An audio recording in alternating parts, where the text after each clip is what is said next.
Eko Atlantic is being developed with its own independent electricity generation and distribution system, separate from Nigeria's often unreliable national grid.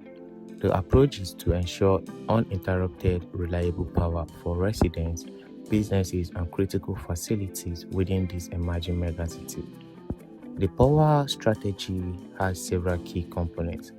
On-site power generation. A utility division known as Eko Atlantic Utilities is responsible for building and operating electrical infrastructure within the city. The first operational facility is a 10 MVA gas power generation plant.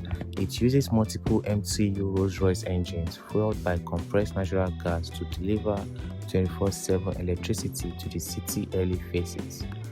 Power from this plant is distributed via a 33 kV network to 3 substations and underground cable grid exceeding 48 km in length, energizing early districts of Eko Atlantic.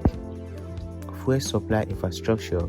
A major enabler for power expansion has been the connection to piped natural gas supplied by Axela Limited and NNPC Gas Marketing Limited. A 5-kilometer gas pipeline from Victoria Island to Eko Atlantic was commissioned in 2024, marking the first direct access to high-pressure gas.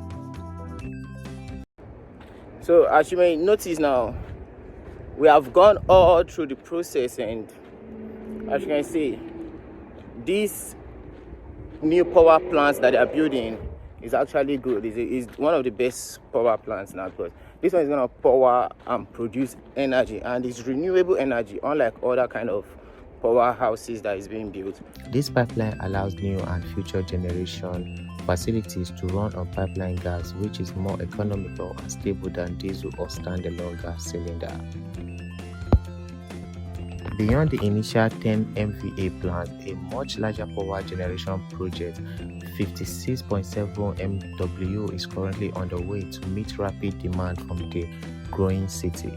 Equipment for this facility, supplied by Hyundai Heavy Industries, has already been delivered to site. Once operational, this plant will significantly boost local power generation capacity and support future development phases.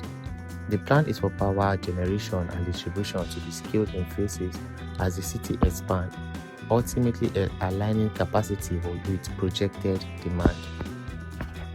Eko Atlantic City has partnered with Schneider Electric, a global energy management company, to digitalize and optimize power infrastructure. This cooperation aims to achieve 99% electricity availability for both residential and commercial users by developing and deploying smart grid technology, real-time monitoring, and advanced protection systems. The Schneider Electric collaboration includes scalable voltage infrastructure.